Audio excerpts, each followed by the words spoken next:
But let's start with tonight's big story. A packed hall, a stirring speech. US President Barack Obama addressed a young audience at Delhi's City Fort Auditorium this morning before he left the country.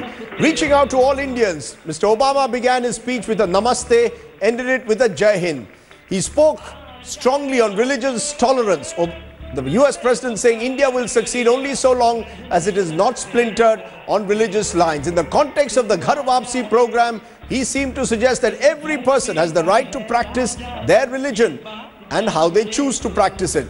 And on emancipation of women, Mr. Obama spoke strongly for gender equality, said women should be treated with the respect and dignity they should get. Interestingly, Mr. Obama made a reference to Swami Vivekananda while hailing India's modern icons.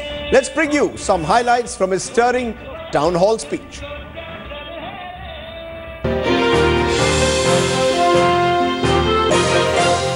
Our nations are strongest when we see that we are all God's children, all equal in His eyes and worthy of His love.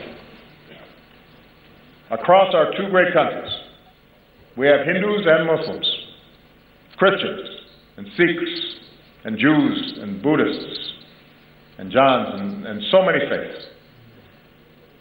And we remember the wisdom of Gandhiji, who said, "For me, the different religions are beautiful flowers from the same garden, or they are branches of the same majestic tree." Your Constitution begins with the pledge to uphold the dignity of the individual, and our Declaration of Independence proclaims that all men are created equal. In both our countries, generations have worked to live up to these ideals. And when he came to India, Martin Luther King Jr. was introduced to some school children as a fellow untouchable. My grandfather was a cook for the British Army in Kenya. The distant branches of Michelle's family tree include both slaves and slave owners. When we were born, people who looked like us still couldn't vote in some parts of the country. Even as America has blessed us with extraordinary opportunities, there were moments in my life where I've been treated differently because of the color of my skin. Many countries, including the United States, grapple with questions of identity and inequality and how we treat each other, people who are different than us, how we deal with diversity of beliefs and of faiths. And so even as we live in a world of terrible inequality, we're also proud to live in countries where even the grandson of a cook can become president, or even a Dalit can help write a constitution, and even a tea seller can become prime minister.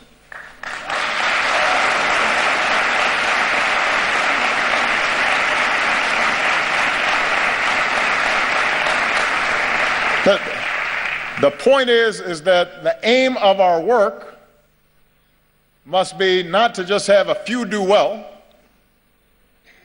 but to have everybody have a chance. And here's what we know. We know from experience that nations are more successful when their women are successful. When girls go to school, now this is one of the most direct measures of whether a nation is going to develop effectively is how it treats its women.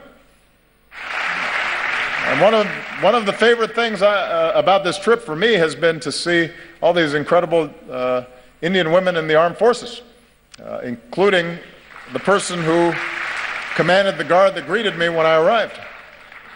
It's remarkable, and it's a sign of great strength and great progress.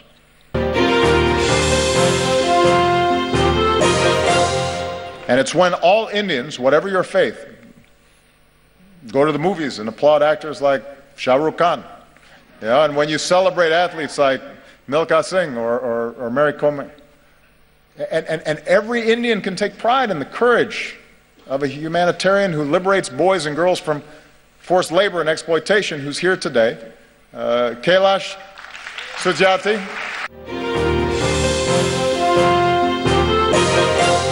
We are all beautiful flowers from the same garden, branches of the same majestic tree.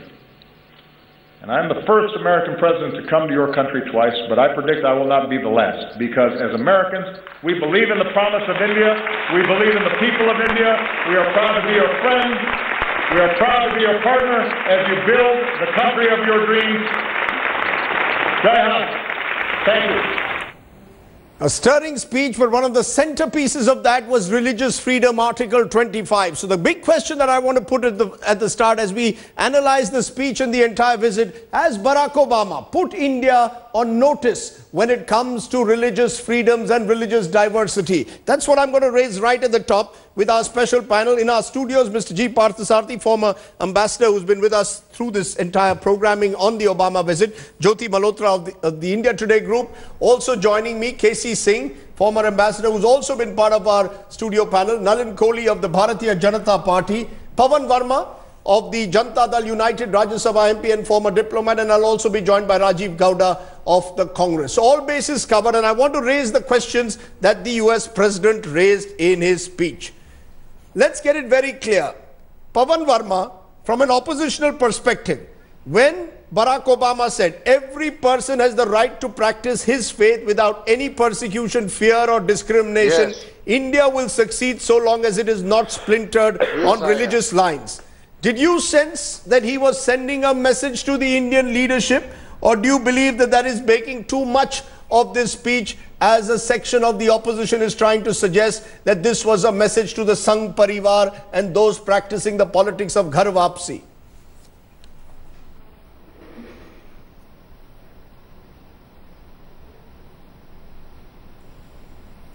Okay, we'll try and come to you, Mr. Verma. I'm afraid we're not getting the line. K.C. Singh, you want to respond to that as a diplomat?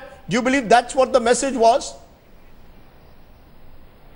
Rajdeep, the message was very clear because he not only talked about that, he talked about him and his wife as practicing Christians, him being mistaken for a different religion, implying that his name makes people allege that he may be a Muslim, which has been a propaganda silently practiced by his enemies in US.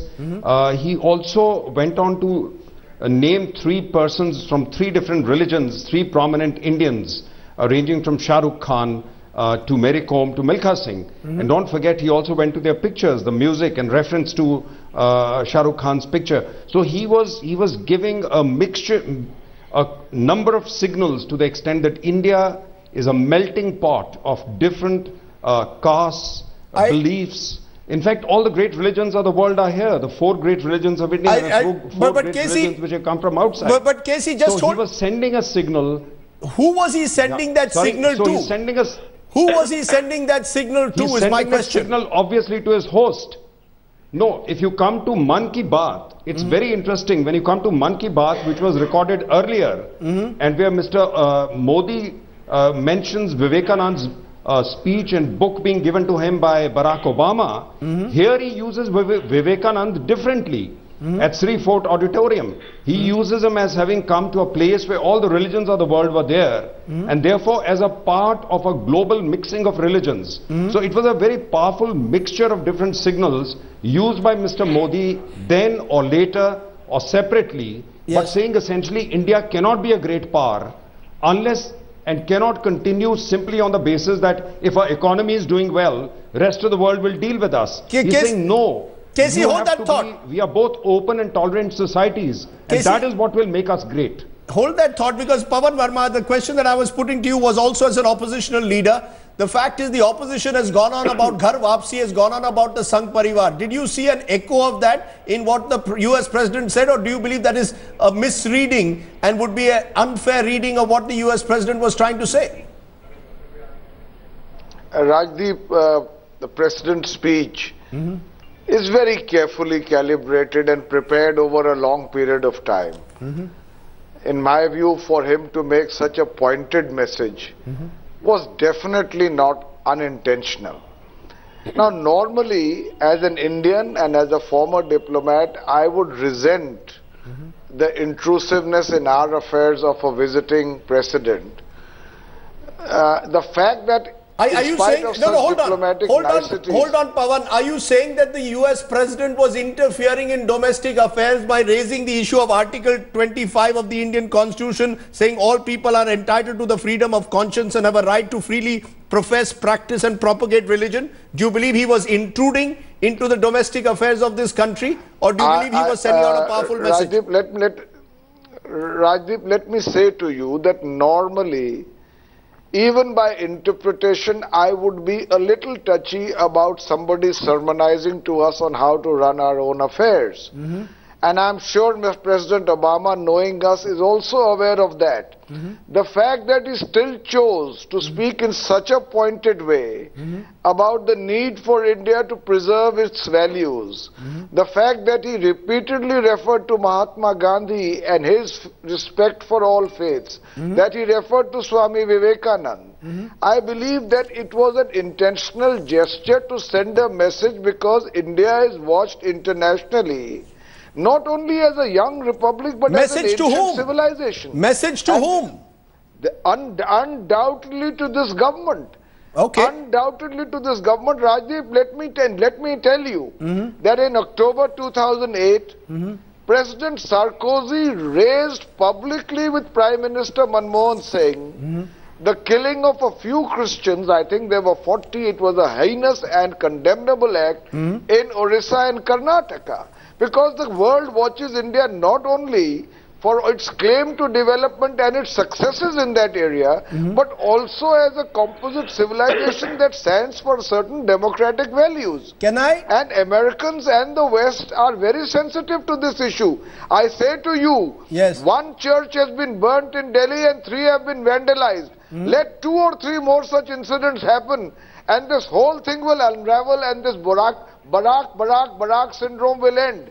Yeah, so let Nalin Kohli respond. Let Nalin Kohli respond to what you're saying. Nalin Kohli, here is the opposition suggesting that Barack Obama, was perhaps sending out a message to our, very strong message to our leadership about the need to maintain religious diversity, pluralism, tolerance.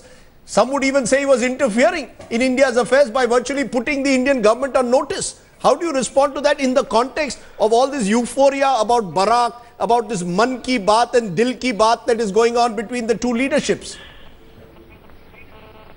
Well, of course, analysts are subject to looking at everything in any angle they would like to. There's no harm in that. The fact is, he's only reaffirming a fact, that India is a multicultural society, and if he's talking of his experience, he's pointing to the United States from the same perspective. If everyone who's our opposition party is going to look at everything that goes wrong in the country to directly, implied or intentionally or unintentionally link it to the Sangh Parivar, by the same ways you could extend it to any religion. But Nalin Kohli, look at the context. How people are Nalin Kohli, look at the context. It comes when there is a fierce debate in this country over Ghar Wapsi, when, as Pawan Verma points out, there have been cases of churches being vandalized and burnt. There's a context to which he has said it. It almost appears as if Christian organizations in Washington made sure that the US president sent out this message.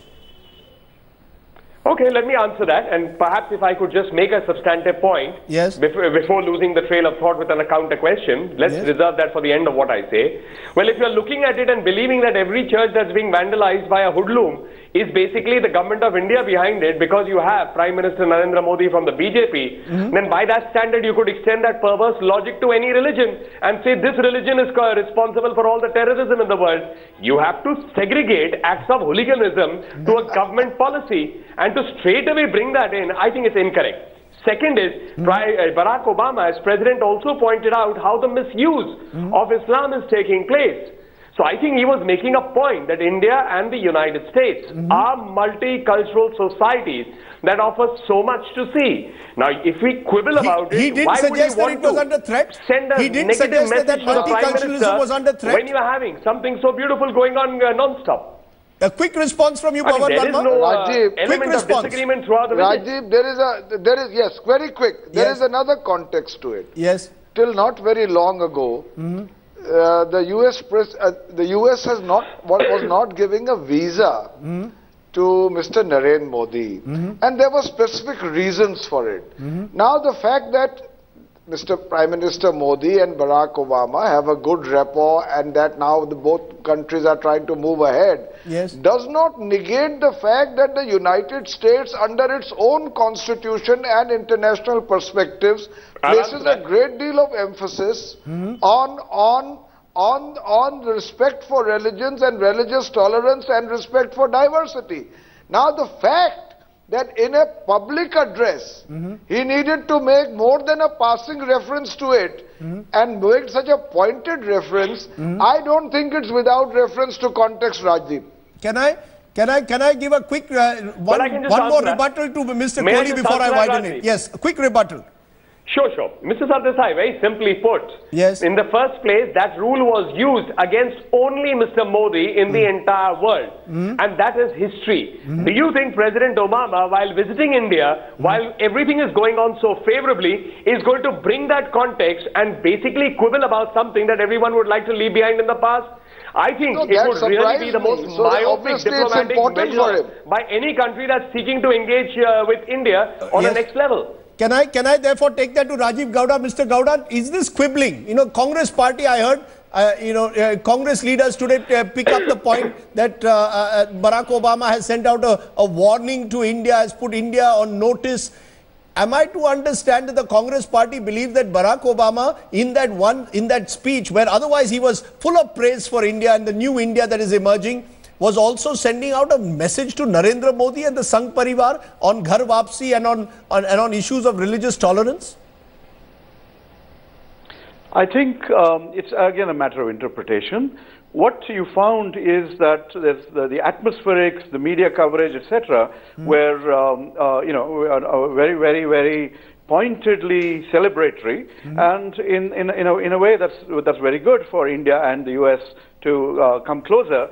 But I think Mr. Obama was very carefully choosing his words to convey that, look, the fact that all the celebrations happening does not mean that we are going to condone other kinds of activities that your government or its sympathizers may indulge in. And so the message really is, in that sense, a very, very clear message saying, look, we are okay with India's emergence as a power. We want to trade with you, be the first one to trade with you. We want to, change the rules on nuclear and other deals. But let's remember that there are some fundamental values that we profess in both our constitutions, and if those are not going to be maintained, very whether overtly or covertly, then that message to you is, please don't assume that our bonhomie is licensed for you to go ahead and condone any other kind of communal and other kinds of Can I come to the confusion Professor in the country, Gowda, just a which minute. Mr. Modi has never condemned. He has not condemned Ghar Wapsi, he has not condemned the Godse temple, he has not condemned the attacks on that, Professor Gowda, just a minute. Professor Gowda, hold on. Mr. Parthasarathy, are the politicians of the opposition exaggerating what was said by the US President, or is there some merit in suggesting that that is the big headline that has come out, that a US President comes to India, speaks of Article 25 of the Constitution, freedom of religion, and says, as I said specifically, every person has the right to practice his faith without any persecution, fear or discrimination? Is there a backstory, a context that we should be looking at? May I put it in some length? Please I'm not being political. The fact of the matter is, he started his speech with a reference to one thing, the US Constitution and the freedom, and two, the fact that religious freedom came in with the First Amendment to the Constitution. So there was an American context. The second context that he is speaking of this is the following. One, the Middle East is being torn apart by sectarian rivalry between Shia and Sunni, and the atrocious behavior towards non-Muslims in Iraq, Syria, Libya, and so on. So this is a worrying factor. So you think there's a global context, it's not just an Indian context, because he said how religion was being used for terrorism. The US President is also speaking to his audience, for God's sake. He's not just speaking to an Indian audience. Exactly, and to a world audience, but this is in India. He has then brought in the democratic freedoms of our Constitution. He's pointed reference to Article 29. Article 25. Article 25. Then he speaks of the atrocities in his own country. That's right. Where a Gurdwara is attacked. Yes. Okay. Then he goes to, the fact of the matter is that even today, there are reports of anti-Muslim hate crimes. The fact is that both Europe, the United States and the world across, this is a problem. So this is not a message just to India, this was a message to the wider global community. US President, and let's not kid ourselves, but also he is telling India, I recognize my society has these problems. You must recognize these are your problems and you have to address them. Because Jyoti, how do you respond to what Mr. Parthasarathi is saying? Look at it in the wider context. He speaks of Sikh Gurdwaras that were targeted. He also speaks of how religion is being used by terrorists to spread gun, take it into darker corners rather than show the light of God. Do you believe it was directed not just as the opposition seems to be suggesting at the Indian government or the Sangh Parivar, it was directed against all forms of religious extremism wherever it is across the world? I think there were several messages, Rajdeep, clearly. Or was it primarily at India? I think primarily the message was to the Modi government. Otherwise, why was this? There is a clear reference to Article 25.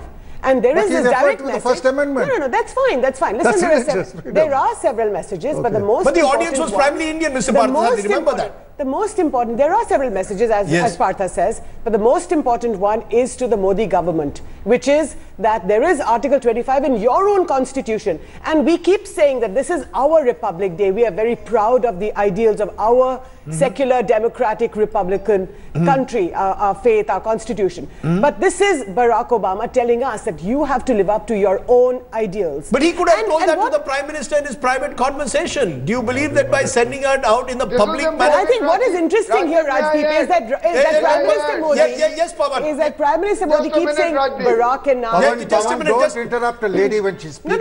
Okay, hold on. Yes, go ahead quickly. All I'm saying is that Prime Minister Modi keeps saying Barack and I, Barack and I. Even in the Mann Ki Baat, he kept saying Barack and I. Yes. While Barack Obama responds very formally, as it calls him Mr. Prime Minister. You know, so I think here is that he's establishing several lines in a sense, several Lakshman rekhas. I'm going to come to that point, but I just want, yes, Pawan, you want to respond to what I'm saying. Are we all looking Rajdeep, too much into what the US President said? Was it directed to the world or only to India?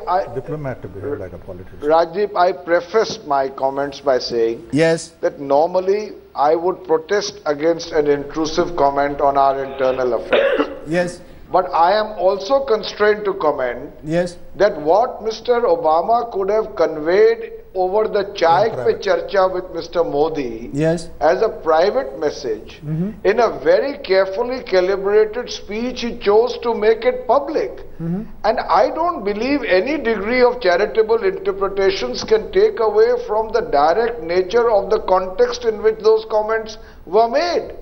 Those comments also come out in a global context, is what Parthasarathi and others are saying. There's a global context. There's Islamic terror. It's not just about Ghar Wapsi, surely it's about wider all forms of religious extremism in America itself. And therefore, Rajdeep, he holds India, as a model which he hopes that it will preserve its image as a land that respects diversity and respects all faiths. And in the context of the debate going on in our own country, there could be no more pointed message. You know, Nalin Kohli, the fact is that there was a pointed message because the audience was predominantly Indian. This was his last appearance, possibly as US President, before an Indian audience. To raise Article 25 in the manner that he did clearly suggests he wanted to send some kind of a message to the government of India, perhaps something which he couldn't do even in a private conversation with the Indian Prime Minister, or maybe the Indian Prime Minister did not mind the US President sending out this message. May I just make 4 points? Yes. And I hope everyone would bear me out of them. Number 1. Yes. I don't think, with my limited knowledge of diplomacy, I'm not as an experienced hand as Mr. Verma or Mr. Parthasarathi. Yes. But it just doesn't make common sense to me that President Obama, after what has been termed as an extremely successful visit, is going to spite his host in pointing out something which is purely domestic, as our opposition would like to. It just doesn't make sense to me at all. I think it's really too far. Number 2, he's not going to be concerned about the domestic politics of India to resurrect the Congress party or parties like the JDU who are fixated on one agenda against the Modi government. Number 3, There are numerous Supreme Court rulings, I'll be happy to give it. You don't pick out one context out of a total speech and then use it to serve the purpose of your political ends. Look at the context of the speech. Where is atrocity most in the world? It's probably next door in Pakistan and a little beyond in the ISIS in Iraq. He talks about what is happening in America. Number 5, when you're looking at freedom of religion, certainly that's enshrined in the Constitution, but are you believing that President Obama is here to say that let us go on a conversion drive? That is just it's been done because there have been statements made. There have been statements made against Christian organizations. There have been statements made against Christian organizations. But that's a myopic view. Okay, you believe it's a myopic view, but KC Singh, just a minute, Pawan. KC Singh, is it a myopic view that we are taking? Because the US president spoke of gender equality, he spoke of an aspirational society, gave the examples of India being lifted out of poverty. So there were other messages as well. Are we focusing only on one message to the exclusion of the others? Was he trying to give a broader vision for India of the future? Rajdeep, it was a very cleverly crafted speech. Obviously, he was not going to just focus on Article 25. He was going to put it in a context and he was going to basically introduce all the themes. Don't forget, he also brought in trafficking. He had Satyarathi there. He had gender issues. He brought those in. But at the heart of the speech, and none of us are stupid, we've heard his speeches, we've heard other people's speeches. I disagree with Mr. Parsarthi. This is not a speech at Cairo University. He was not referring to Islam.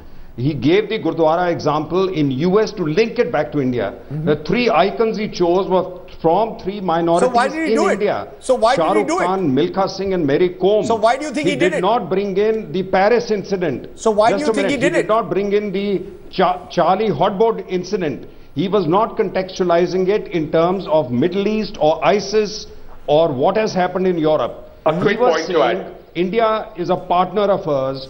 To be a partner, your values are important for us. And he realizes that an inclusive India is a stabilizing factor globally. And it is not an India of the kind which certain fringe elements want to turn India into, because then India becomes a liability for the world. You don't want all those disputes to be imported into the country. Hold on. Giving a vision of a friend looking at India. Liability of the world. This is what India was born as. And this is what we think India should be and ought to be. Because only then you are a partner of ours for a long race. Why did he do it? Partha, you heard what KC says. He doesn't believe your argument that this was directed at Islamic terrorism. It was directed to a domestic Indian audience. If KC says that partnership is with the United States on common values, for God's sake, he is going to Saudi Arabia, the home of extremist Wahhabi beliefs, after going here. So, to be a partner of the United States is not the issue. We're shifting the debate now. No.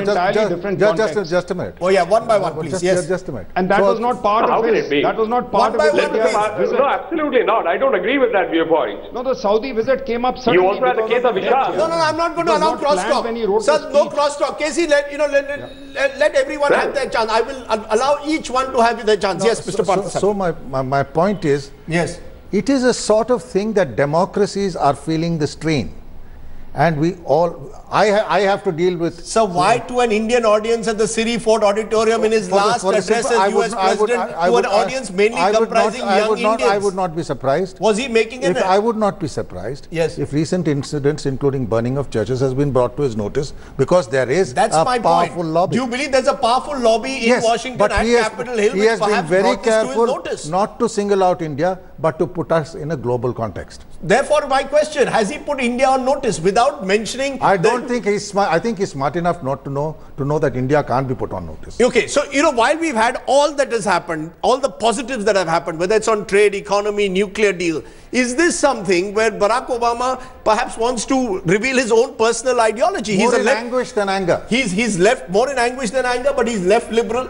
He's someone who has a strong sense of religious faith about his own faith. Let Jyoti respond and then I'll come to you, Nalin. Yes, Jyoti. Yes, I would agree. I think this is his last appearance as president in front of an Indian audience. The Indian government, the Indian people, all of us have made much of him, much of his visit to India.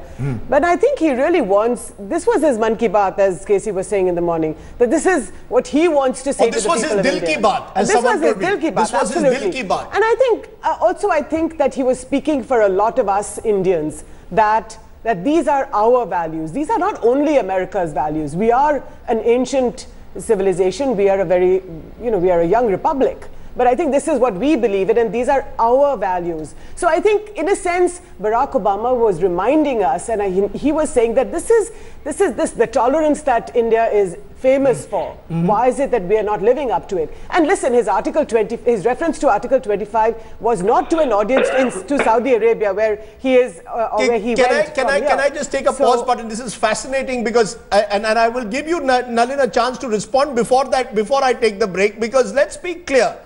The fact is that the US president maybe is wanting us to set our standards a bit higher. We often have tended to ignore these kind of incidents that take place. The kind of, the incidents which involve communal violence, religious hatred. The world sees it differently. America sees human rights as universal. And therefore, has he to that extent sent us a reminder that if we want our place on the global high table, it's not just enough to have economic growth. You will also have to have a basic commitment, a deeper commitment to human rights than you've shown so far. Would you agree with that, Nalin Kohli? So I think these are global values, and I think he's talking about it in terms of a global context.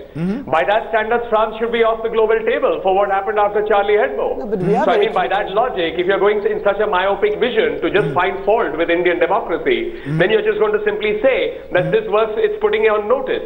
So let's go one by one. He speaks about Shah Rukh Khan, he speaks of Mary Kom, he speaks of Milkha Singh. He also speaks of Vishal in significant detail, his aspirations. If you would like me to point out, there are 4 religions involved here.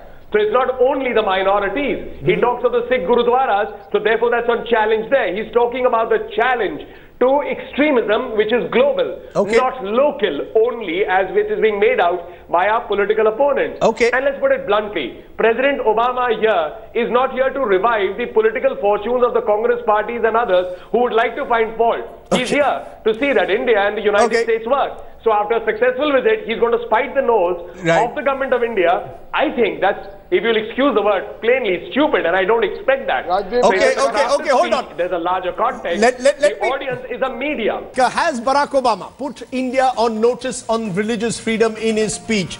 Pawan Verma, Mr. Parthasarathi, before we went into a break, said the Americans know they cannot put India on notice. Let's be honest, US interests are such at the moment, they're not putting India on notice on the basis of whether one church was burnt in circumstances that are mysterious.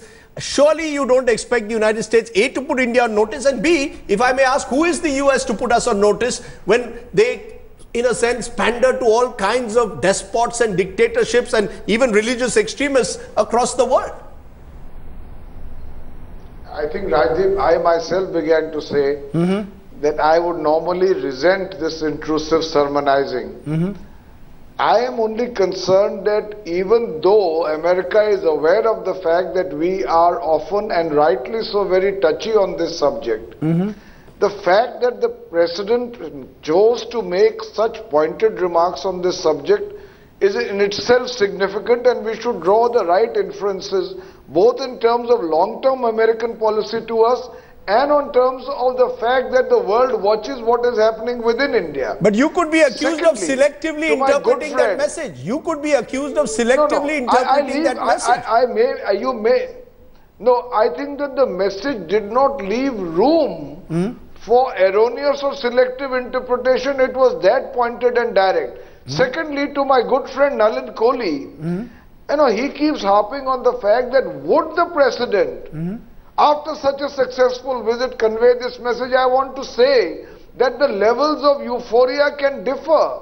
And for America, a long-term, sustainable and growing relationship with India is as much dependent on the fact that India is emerging as the world's largest market as the fact that it's an oasis and a relative oasis of liberalism, of a path chosen for democracy, of a country that chose the right to respect all faiths, for its tolerance, for the civilization. I think I've taken your... Pawan, Verma, I've taken your point. Let Nalin Kohli respond to that. Nalin Kohli, US interest. Mr. Verma has made 2 points. Yes. Mr. Verma has made 2 points. Yes. The first is, of course, drawing an inference. While you're drawing an inference, it is also equally possible that Mr. Verma may be drawing an incorrect inference. Yes. And if we have to proceed down a path based on an incorrect inference, we are goofing up big time. That's one. The second point that he's talking about, a long-term view about India and all of this, perhaps you may want to read Mr. Prime Minister Narendra Modi's speech on Independence Day. The government's policy, the government stance is unequivocal. Sabka Saath, Sabka Vikas. It's a government for all Indians. Sabka Saath, Sabka Vikas. Only our political opponents prefer to see it through their own stance of how they would like to view religious tolerance and other things. But Nalin, there's a gulf between what is being said and what is being done on the ground.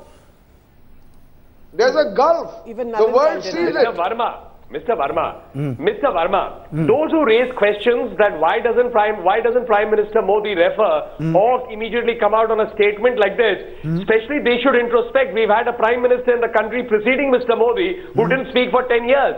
That's not the norm. Mr. Modi speaks when he has to. He speaks unequivocal, and he brings in the point about development repeatedly. There is no confusion about that. Can I bring in Rajiv Gowda? Rajiv Gowda, here is the Prime Minister in his Independence Day speech, which was perhaps one of his best speeches, saying Sabka Saath, Sabka Vikas on more than one occasion.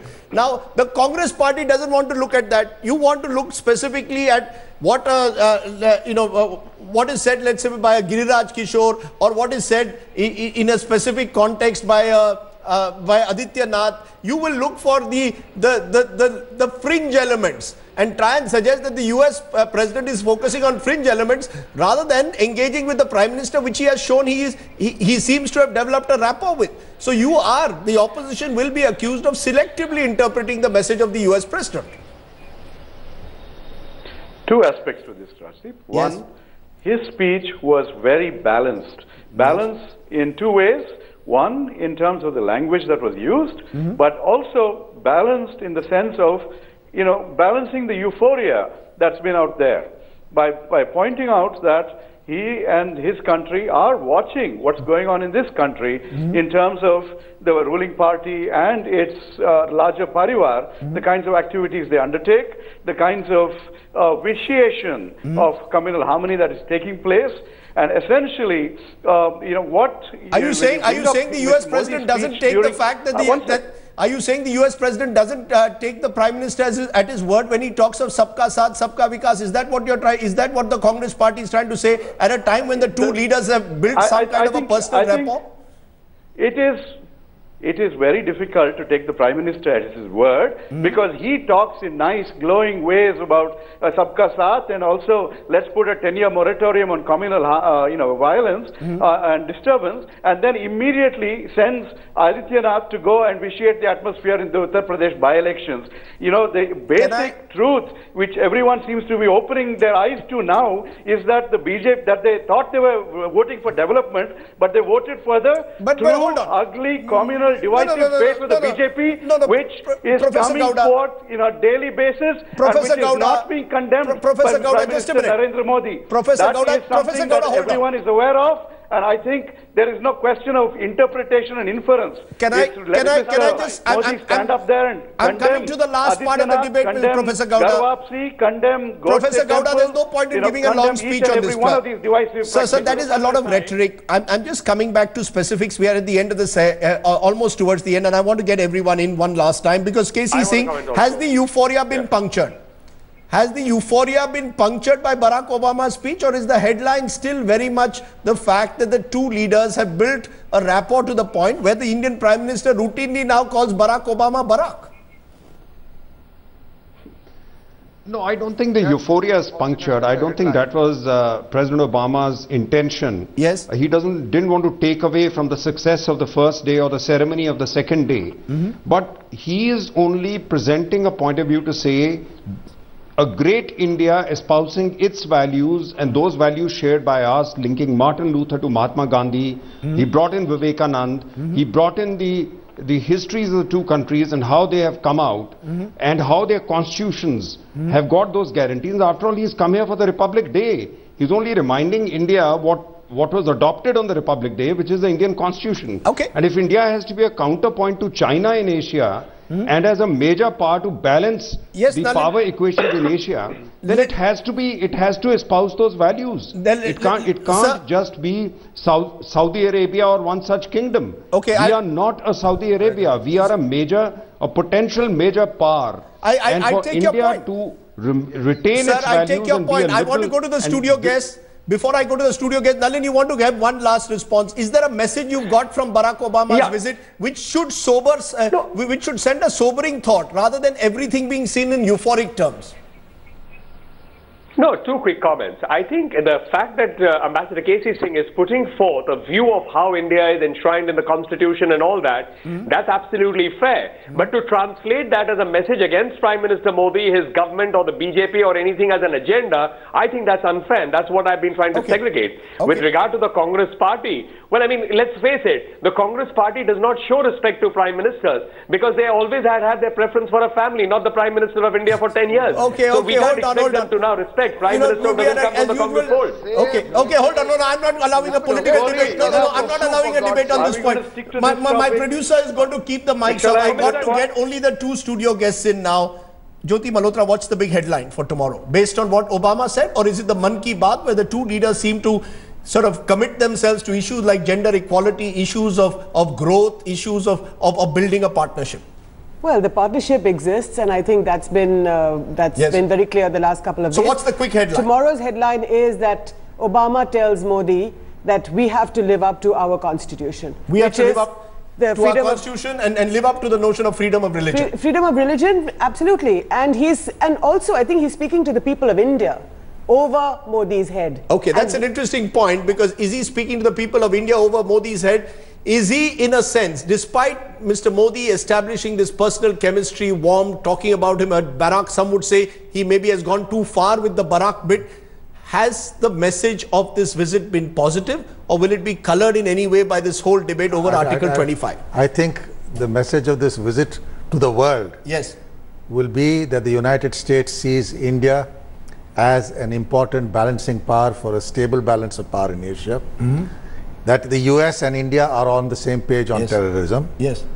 That, yes, the United States would be delighted when both the United States and India live up to the values of their respective constitutions. Okay.